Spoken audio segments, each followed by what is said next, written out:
সিলেট, চট্টগ্রাম, তারপর হচ্ছে ফেনী, কুমিল্লা ওইসব লাইনে হচ্ছে বন্যার পানি। ফারক্কার বাঁধ যে খুলে দিয়েছে সেটা। আর আমাদের এখানে দেখেন কাল সারা রাত এত পরিমাণ বৃষ্টি হয়েছে সকালে এই পর্যন্ত, যে বৃষ্টির পানিতে চাষিদের অনেক ক্ষতি হয়ে গেল। দেখছেন যে নিচে যে মানে বাঁধাকপিগুলো লাগানো ছিল সেগুলো একদম পানি উঠে সব ভেসে গেছে। দেখেন কোন পর্যন্ত পানি চলে আসছে, অনেক ফসল ডুবে গেছে। আর এই দেখেন এই ক্ষেতটা, আর এই যে আল এই পর্যন্ত পানি, যদি আর 1 ঘন্টা বৃষ্টি হয় তো এটাও ডুবে যাবে সম্ভাবনা আছে। এই যে দেখছেন একটু শুধু মাথাগুলো জেগে জেগে আছে। আল্লাহর সাথে তো কেউ আর পাল্লা দিয়ে পারে না। এটা যদি আজকে মানুষ করতো তাহলে কত মারামারি খুনাখুনি হয়ে যেত, তা সে বলার মতো না। উপর আল্লাহ যেটা করবেন তার সাথে পারার ক্ষমতা কারণ নেই। আল্লাহ অদ্বিতীয়, এটা একদম সত্য কথা। সে পারে না এমন কোনো কাজ নেই, তারপরেও তাকে মানুষ স্মরণ করে না। তার নামে তার বিরুদ্ধে মানুষ কত কিছু প্রতিবাদ করে, তার নামে কসম করে মানুষ মিথ্যা কথা বলে। কিন্তু আল্লাহ কথাই আছে যে আল্লাহ তাআলা ছাড় দেয় কিন্তু ছেড়ে দেন না, এটাই হচ্ছে সবচেয়ে বড় কথা। তারপরও আমরা আল্লাহর দরবারে শুকরিয়া আদায় করি না, তাকে ডাকি না। সে পারে না এমন কোনো কাজ নাই।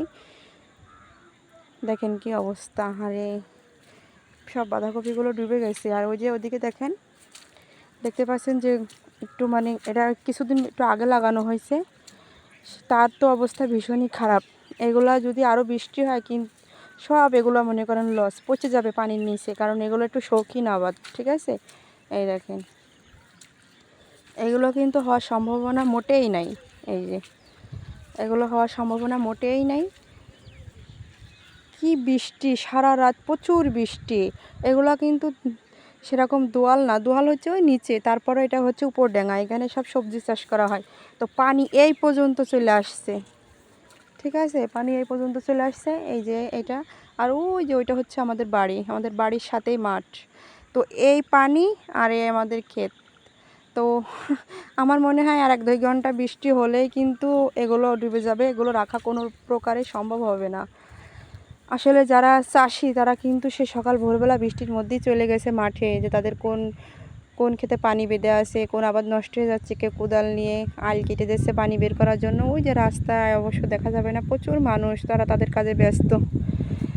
তাদের মাঠে ফসল নষ্ট হয়ে যাচ্ছে আর তারা আরাম করে বাড়িতে ঘুমাবে, এটা তো হয় না। এটার পরে তারা নির্ভর। আর এত কষ্ট, এত পরিশ্রম, এত অর্থ ব্যয়, সেগুলো সব যদি নষ্ট হয়ে যায়, এত আশা স্বপ্ন নিয়ে করা, তাহলে প্রত্যেকটা মানুষ যে কোনো একটা জিনিস স্বপ্ন নিয়ে আশা নিয়ে করে, আর সেই আশা স্বপ্নটা যদি নষ্ট হয়ে যায় কতটা আঘাত লাগে সে শুধু আল্লাহই জানে।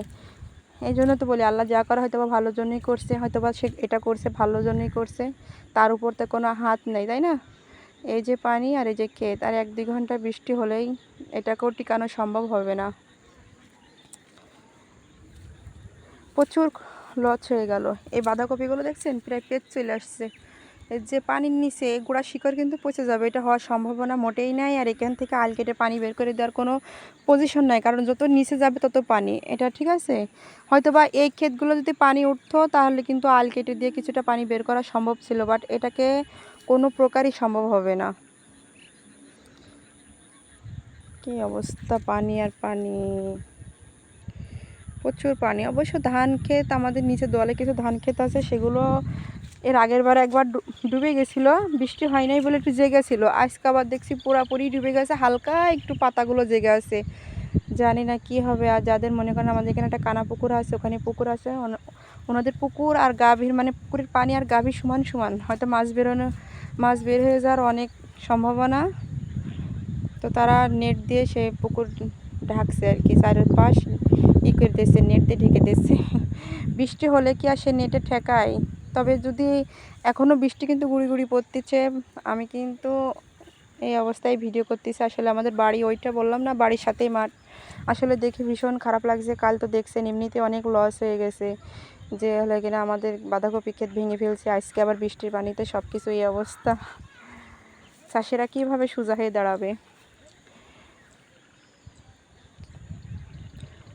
এত কষ্ট, এত পরিশ্রম যদি তাদের বিফলে চলে যায়, তাদের কি আর ঘুম নিদ্রা থাকে না খাওয়া থাকে? এই যে আমাদের একটা ক্ষেত, ঠিক আছে, এই যে এখানেও প্রায় পানি উঠে গেছিলো, যে কাটা আছে পানি বের হয়ে যাচ্ছে। কপিগুলো অনেক সুন্দর হয়েছে, মাশাআল্লাহ হয়েছিল। এরকম খেতে কালকে একটা ভেঙে ফেলা হয়েছে। তো আর কি বলবো, আজকের ভিডিও আমার এই পর্যন্ত। যদি ভিডিওটা ভালো লাগে থাকে তাহলে সবাই বলবেন। আল্লাহ হাফেজ।